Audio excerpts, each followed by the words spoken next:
Queridas y valiosas escuchas, pues llegamos al final de esta magna obra Mujeres que corren con los lobos, escrito por la talentosísima Clarisa Pinkola Estés. Las secciones con las que cierra el libro Clarisa, pienso, no tienen todas relevancia para ser escuchadas, es decir, no se comprendería si las leo y las pongo en este video. Las secciones que creo que sí hacen sentido al ser escuchadas son las conclusiones y ¿qué creen? Que la sección acerca de la autora en la edición en español es muy breve. Sin embargo, en su edición original en inglés es un poco más extensa, así que me he tomado la libertad de traducirla para todas nosotras y es lo que estoy agregando al final. Para quien guste profundizar aún más en todos los temas que aborda Clarisa durante el libro, les sugiero tener la edición impresa y revisar la sección de las notas, donde Clarisa enriquece muchísimos de los conceptos que ha abordado durante todo el libro. Igualmente está la bibliografía, el apéndice, los agradecimientos, en fin, todas estas secciones que encuadran cómo Clarisa desde la academia y la investigación creó esta obra. Así que sin más y con un sabor un poco agridulce, pues llegamos al final, las dejo con este hasta pronto de Clarisa Pinkola Estés. Que lo disfruten y bienvenidas.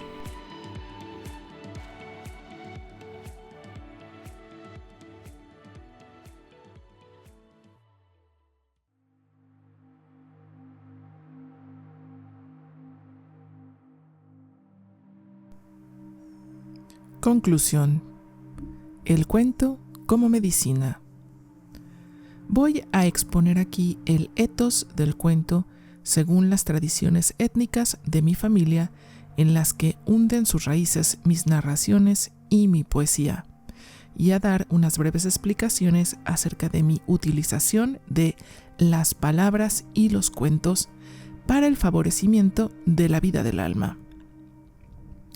A mis ojos, las historias son una medicina.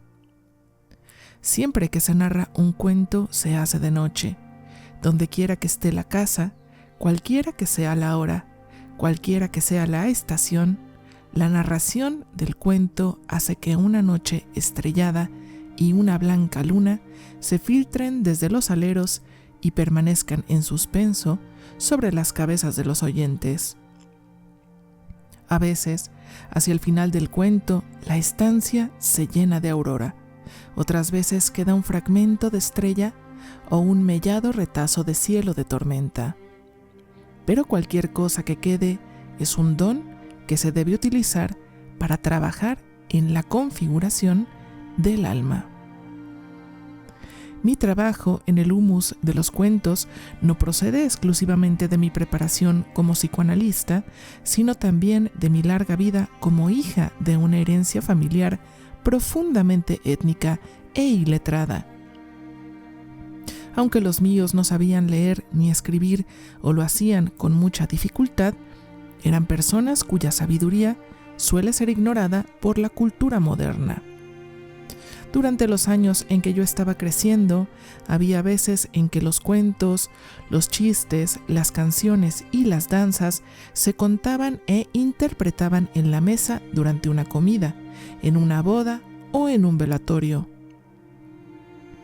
Pero casi todo lo que yo llevo, cuento oralmente o convierto en versiones literarias, lo he adquirido no sentada ceremoniosamente en círculo, sino en el transcurso de un arduo trabajo, pues la tarea exige mucha intensidad y concentración. A mi juicio, el cuento en todas las modalidades posibles solo puede ser fruto de un considerable esfuerzo intelectual, espiritual, familiar, físico e integral. Nunca brota fácilmente. Nunca se recoge o se estudia en los ratos libres. Su esencia no puede nacer ni se puede mantener en la comodidad del aire acondicionado. No puede alcanzar profundidad en una mente entusiasta pero no comprometida, y tampoco puede vivir en ambientes sociables pero superficiales.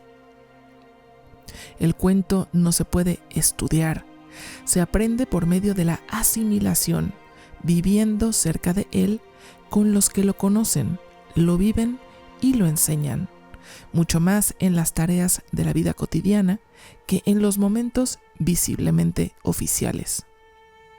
La beneficiosa medicina del cuento no existe en un vacío, no puede existir separada de su fuente espiritual. No se puede tomar como un simple proyecto de mezcla y combinación. La integridad del cuento procede de una vida real vivida en él. El hecho de haber sido educados en él confiere al cuento una luz especial. Según las más antiguas tradiciones de mi familia, que se remontan, por cierto, a épocas muy lejanas, a todas las generaciones que existen, tal como dicen mis abuelitas, los momentos del cuento, las narraciones elegidas, las palabras exactas que se utilizan para transmitirlas, los tonos de voz que se emplean en cada una de ellas, los principios y los finales, el desarrollo del texto y especialmente la intención que hay detrás de cada una de ellas, suelen estar dictados por una profunda sensibilidad interior más que por un motivo o una ocasión exterior. Algunas tradiciones establecen momentos concretos para la narración de los cuentos. Entre mis amigos de varias tribus pueblo, los cuentos acerca del coyote se reservan para el invierno. Mis comadres y parientas del sur de México solo cuentan relatos sobre el gran viento del este en primavera. En mi familia adoptiva, ciertos cuentos cocinados en la tradición de la Europa oriental solo se narran en otoño, después de la cosecha. En mi familia carnal, los cuentos del Día de los Muertos se empiezan a contar tradicionalmente al principio del invierno y se siguen contando a lo largo de toda esa oscura estación hasta el regreso de la primavera. En los antiguos ritos curativos integrales, primos hermanos del curanderismo y de las Mese-Mondoc, todos los detalles se sopesan cuidadosamente según la tradición. Cuándo contar un cuento, qué cuento y a quién, con qué longitud y en qué forma, con qué palabras y en qué condiciones. Tomamos en consideración el momento, el lugar, la situación de salud o enfermedad de la persona, las exigencias de su vida interior y exterior y toda una serie de factores importantes para poder establecer la clase de medicina que se necesita. Detrás de nuestros antiguos rituales hay esencialmente un espíritu sagrado e integral y contamos los cuentos cuando nos sentimos llamados por el pacto que estos han establecido con nosotros y no viceversa. En la utilización del cuento como medicina, lo mismo que en la exhaustiva preparación psicoanalítica y en otras artes curativas rigurosamente impartidas y supervisadas, se nos enseña a comprender cuidadosamente lo que hay que hacer y cuándo, pero, por encima de todo, se nos enseña lo que no hay que hacer. Eso, quizá más que cualquier otra cosa, es lo que distingue los cuentos como diversión, una actividad en sí misma muy digna, de los cuentos como medicina. En mi cultura más antigua, por más que hayamos establecido un puente con el mundo moderno, hay en esencia un eterno legado narrativo, en el que un cuentista transmite sus cuentos y el conocimiento de la medicina que estos encierran a una o más semillas. Las semillas son personas que tienen un don innato. Son los futuros guardianes de los cuentos en quienes los viejos tienen depositadas sus esperanzas. Es fácil identificar a los que poseen talento. Varios ancianos se ponen de acuerdo y los acompañan, los ayudan y los protegen durante su aprendizaje. Los afortunados seguirán un arduo camino de muchos años de trabajo, plagado de molestias y dificultades que les enseñará a seguir la tradición tal y como la han aprendido, con todas las preparaciones, bendiciones, percusiones, percepciones esenciales, ética y actitudes que constituyen el cuerpo de los conocimientos curativos de acuerdo con las exigencias propias de estos conocimientos, no con las suyas, sus iniciaciones y sus formas prescritas. Estas formas y extensiones de tiempo de aprendizaje no se pueden apartar a un lado o modernizar. No se pueden aprender en unos cuantos fines de semana o en unos cuantos años. Existen largos periodos de tiempo para reflexionar y es por eso por lo que el trabajo no se banaliza, cambia o utiliza erróneamente, tal como ocurre cuando no está en buenas manos o se utiliza por motivos equivocados o cuando alguien se lo apropia con una mezcla de buena intención e ignorancia. De eso no puede salir nada bueno.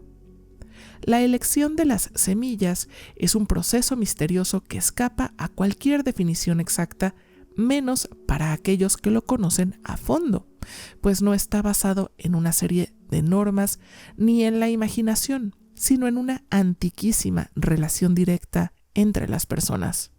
La mayor elige a la más joven, la una elige a la otra, a veces la una busca a la otra, pero con frecuencia ambas se tropiezan y se reconocen como si se conocieran desde hace siglos. El deseo de ser así no es lo mismo que serlo. Por regla general, los miembros de la familia que tienen este talento se identifican en la infancia. Los mayores que poseen este don tienen los ojos despellejados y buscan a menudo al que está sin piel, al que tiene una profunda sensibilidad y observa no solo las pautas más amplias de la vida, sino también sus más pequeños detalles. Están buscando, como yo, que ahora tengo 50 y tantos años, a los que poseen una agudeza especial por haberse pasado varias décadas a toda una vida viviendo en cuidadosa actitud de escucha.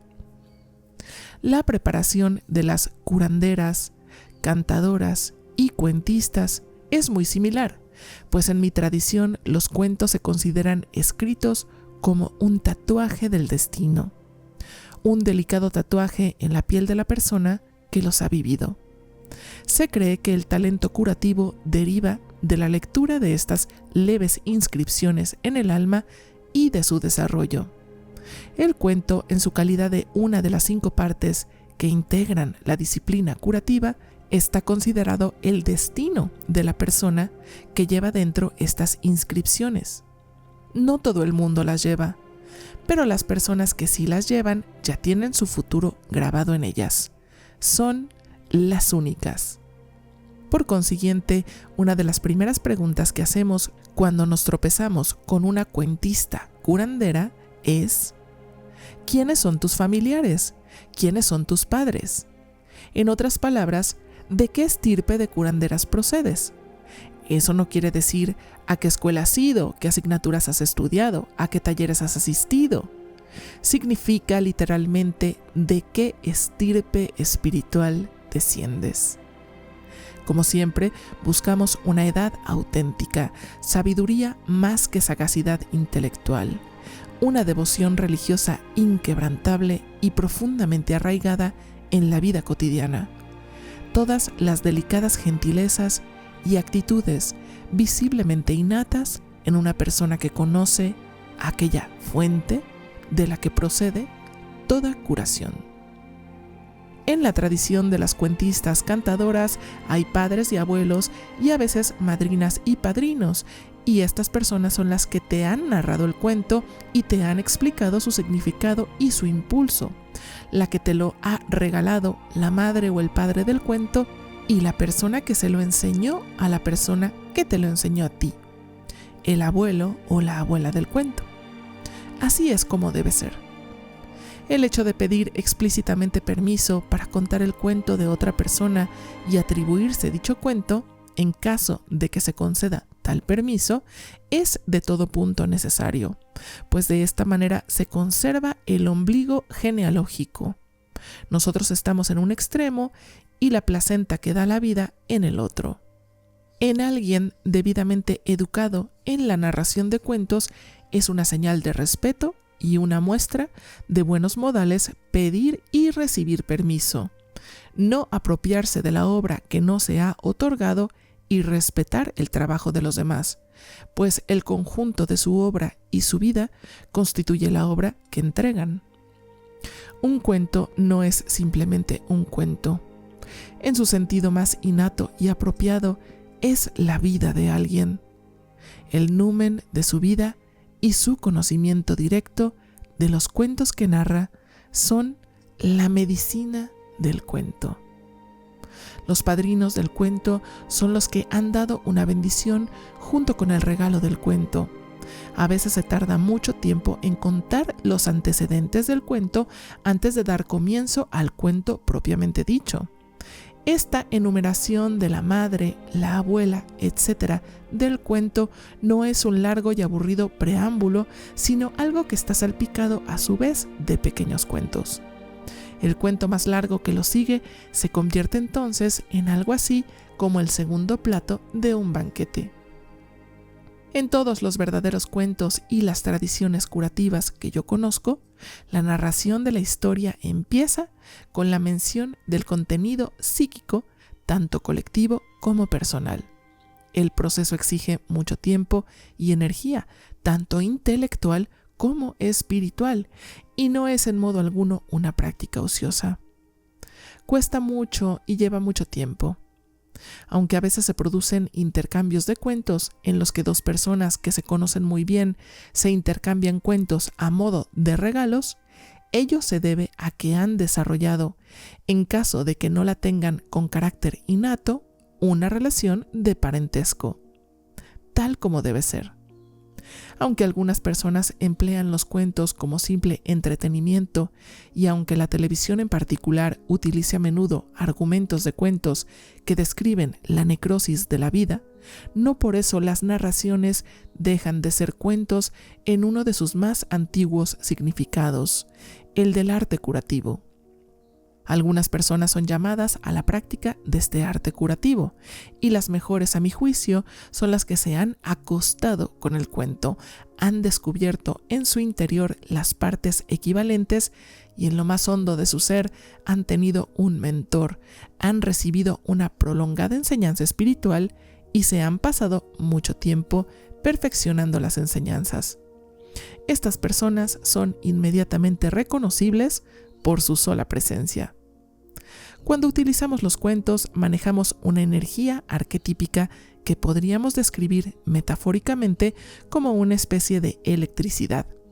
Esta corriente eléctrica puede animar e ilustrar, pero si se transmite en el lugar, el tiempo o la cantidad equivocados, mediante el narrador equivocado, el cuento equivocado, el cuentista equivocado, es decir, una persona que sabe en parte lo que tiene que hacer, pero ignora lo que no tiene que hacer, la corriente, como todas las medicinas, no tendrá el efecto deseado o tendrá incluso un efecto perjudicial.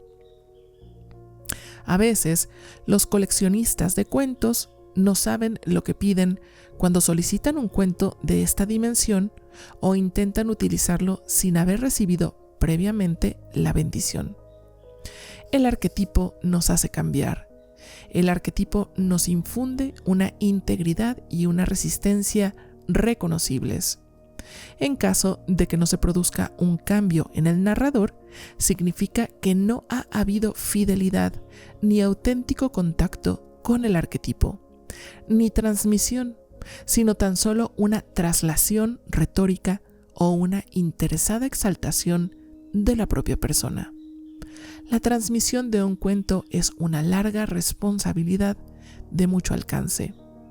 Si quisiera detallar todos sus parámetros y describir los procesos curativos en su totalidad, tendría que llenar varios volúmenes, utilizando el cuento como un simple componente entre otros muchos.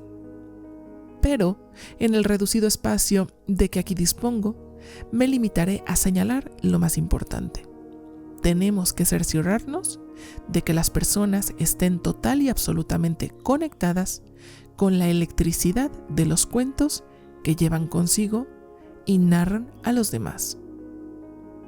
Entre las mejores cuentistas curanderas que conozco, y he tenido la suerte de conocer a muchas, sus cuentos crecen en sus vidas como las raíces hacen crecer un árbol.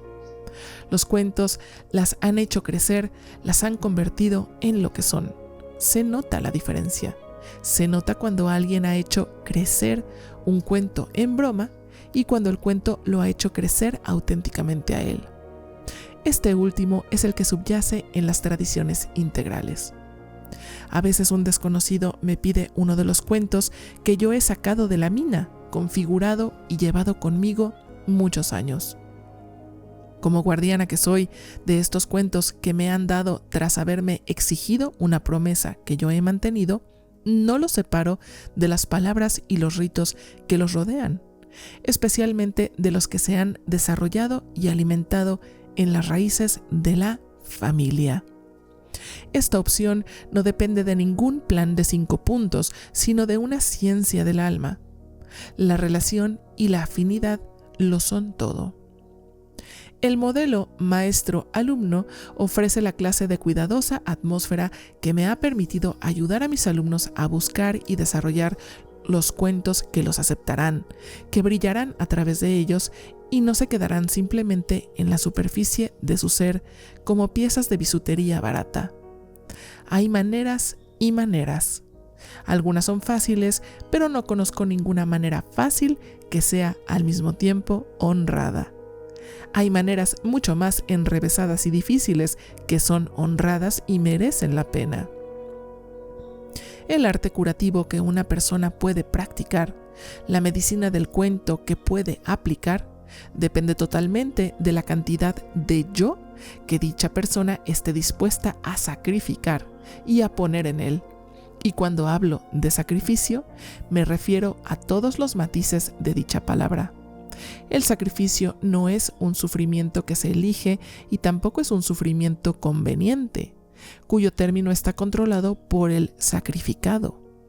El sufrimiento no es un gran esfuerzo y ni siquiera una molestia considerable. Es en cierto modo algo así como entrar en un infierno no creado por nosotros mismos y regresar de él totalmente purificados, totalmente centrados y entregados, ni más ni menos. En mi familia hay un dicho: el portero de los cuentos te exigirá un pago, es decir, te obligará a vivir una cierta clase de vida, una disciplina diaria y muchos años de estudio. No el estudio ocioso que le interese al ego, sino un estudio en el que tendrás que amoldarte a unas pautas y unos requisitos determinados. Nunca insistiré lo bastante en ello. En las tradiciones narrativas de mi familia, en las tradiciones de la Messe Mondoc y de la cuentista que he aprendido y venido utilizando desde pequeña, existe la llamada invitada, es decir, la silla vacía, presente de alguna manera en todas las narraciones. A veces, en el transcurso de un relato, el alma de un oyente o más de uno se sienta allí porque lo necesita. Y aunque yo tenga material cuidadosamente preparado para toda la tarde, a veces modifico la narración para adaptarme, curar o jugar con la sensación de espíritu que me produce la silla vacía. La invitada habla en nombre de las necesidades de todos. Yo le digo a la gente que extraiga los cuentos de sus propias vidas e insisto sobre todo en que lo hagan mis alumnos, especialmente los cuentos de su propia herencia, pues si siempre recurren directamente a los cuentos de los traductores de Grimm, por ejemplo, perderán para siempre los cuentos de su herencia personal en cuanto se mueran los ancianos de su familia. Yo siempre respaldo con todas mis fuerzas a los que recuperan los cuentos de su herencia, preservándolos y salvándolos de la muerte por abandono.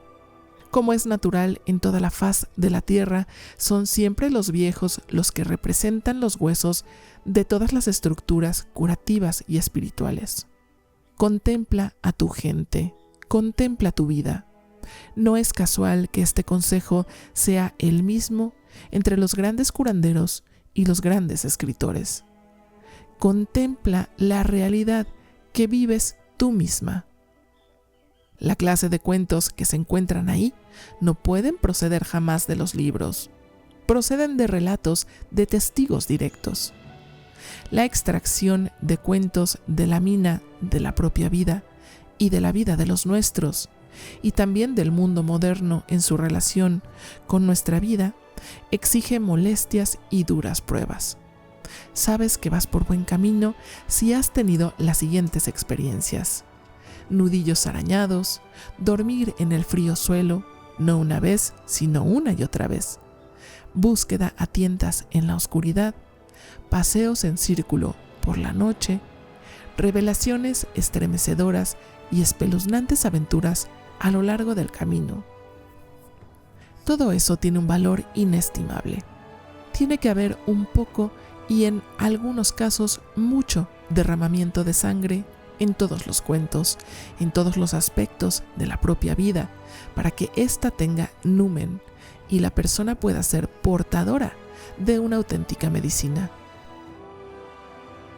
Confío en que salgas y dejes que te ocurran cuentos, es decir, vida, y que trabajes con estos cuentos de tu vida, la tuya, no la de otra persona.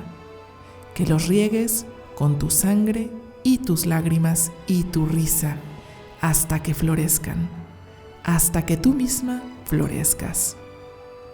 Esta es la tarea, la única tarea.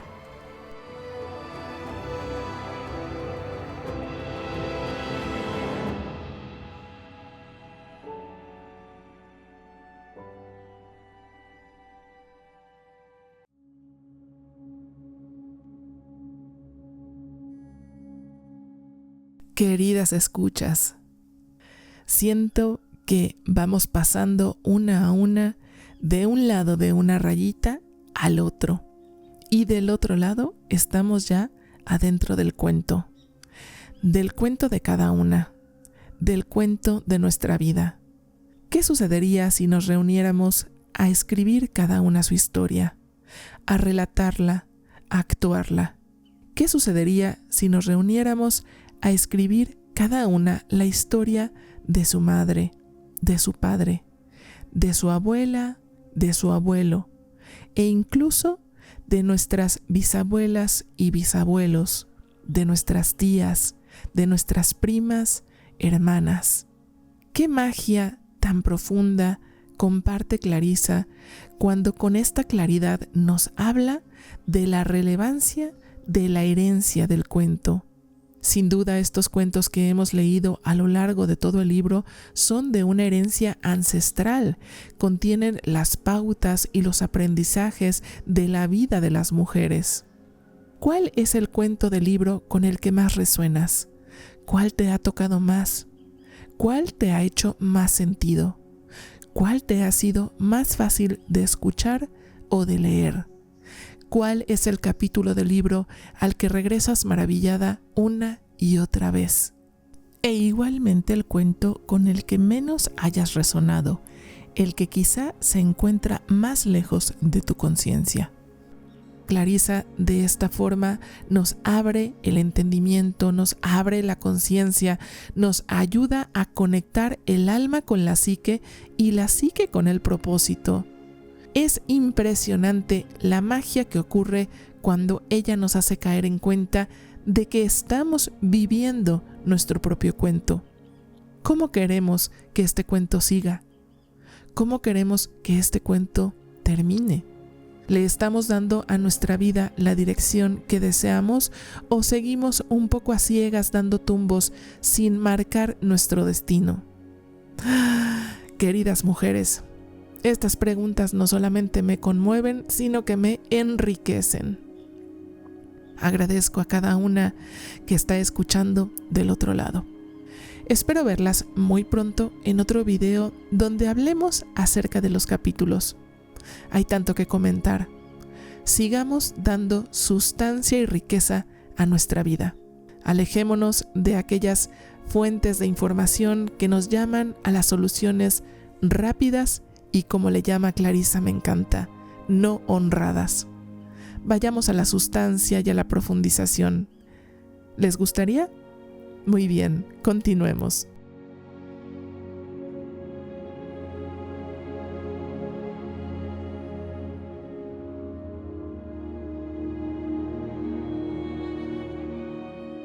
Sobre la autora.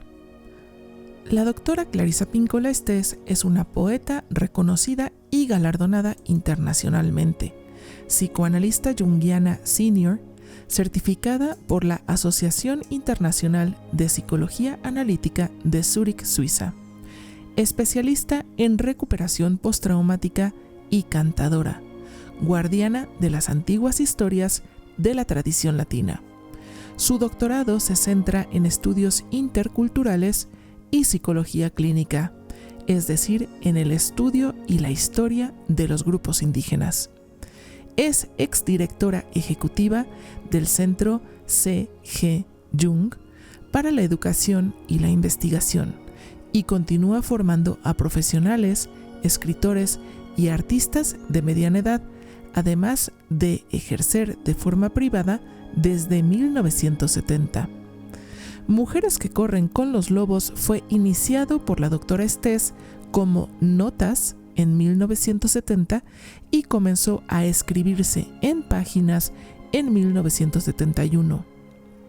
El libro, una obra de amor y resurrección para las mujeres de nuestro mundo, se completó en más de 20 años y sufrió 42 rechazos durante ese tiempo, hasta que finalmente fue publicado por primera vez por Ballantine Random House en 1992.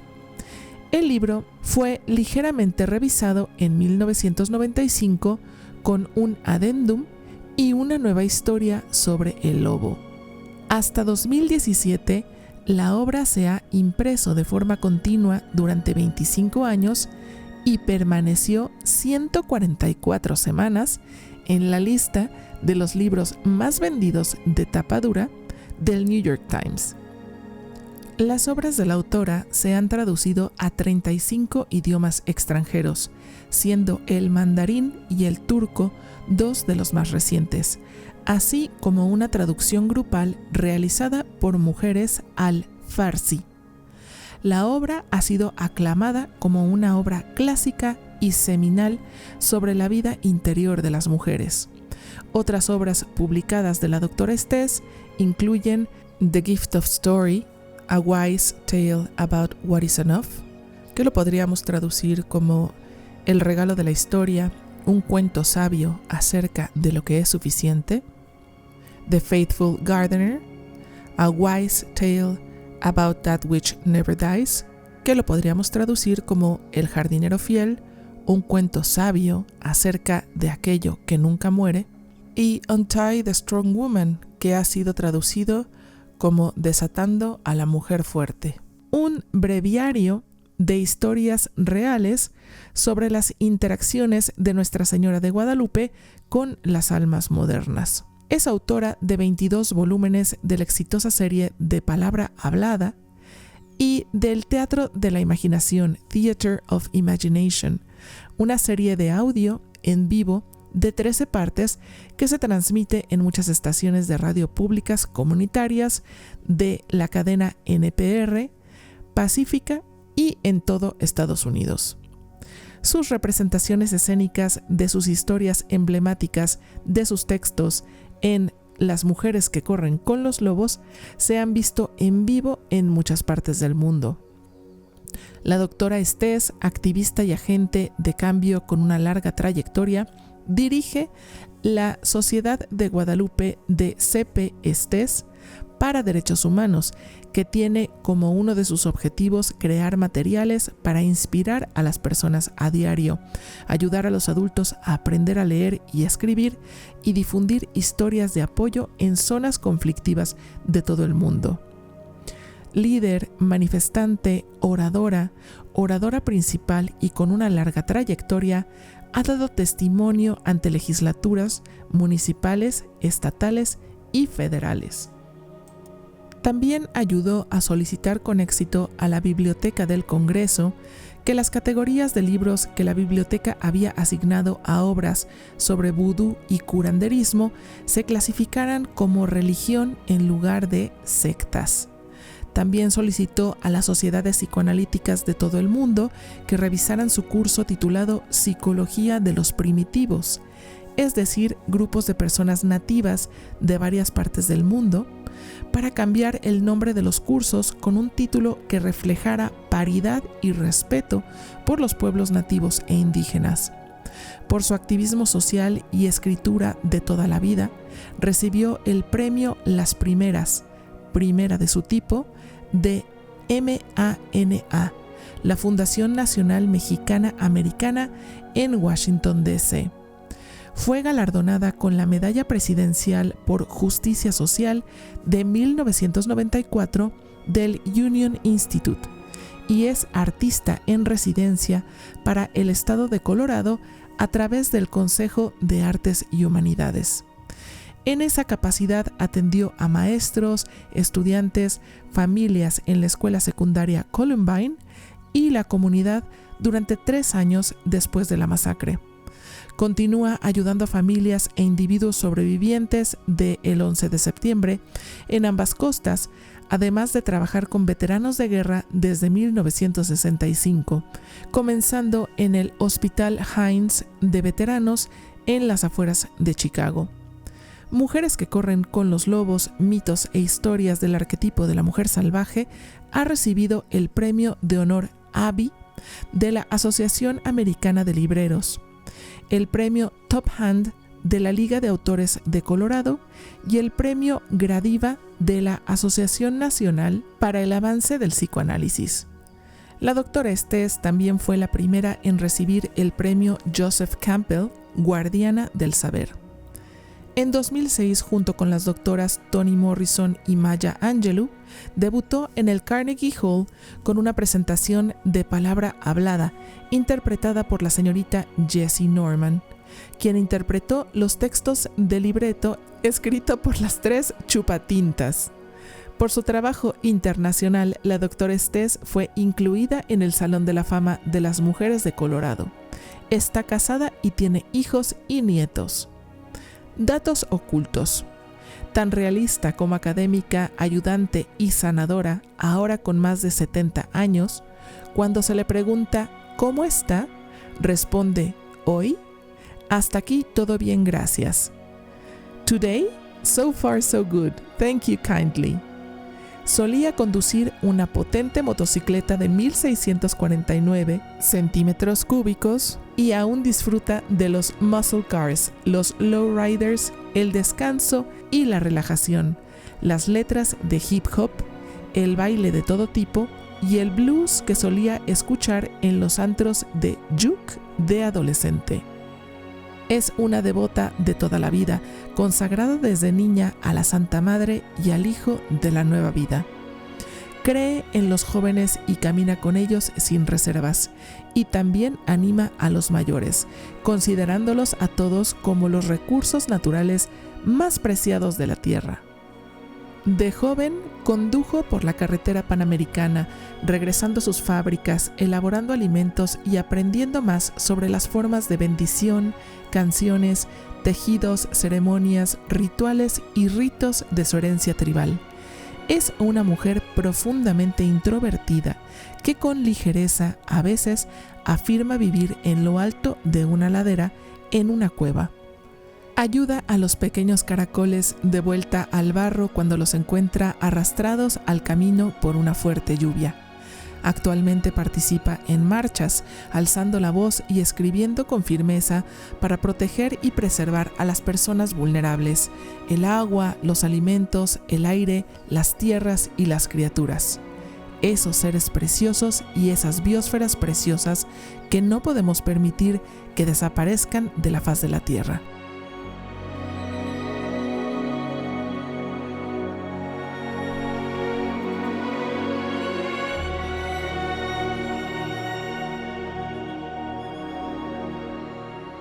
¡Guau! Impresionante mujer, ¿no lo creen? Nos sigue sorprendiendo aún desde su biografía. Y eso que nos comenta que es una mujer introvertida. Pues vaya que Clarisa se ha dado al mundo a pesar de su introversión. Nos ha dejado una sabiduría ancestral y trascendente, que estoy segura que nos seguirá siendo valiosa por muchos, muchos siglos más.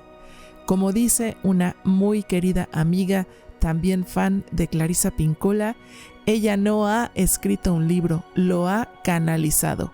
La sabiduría que ella nos regala en Mujeres que corren con los lobos, sin duda es de otro nivel.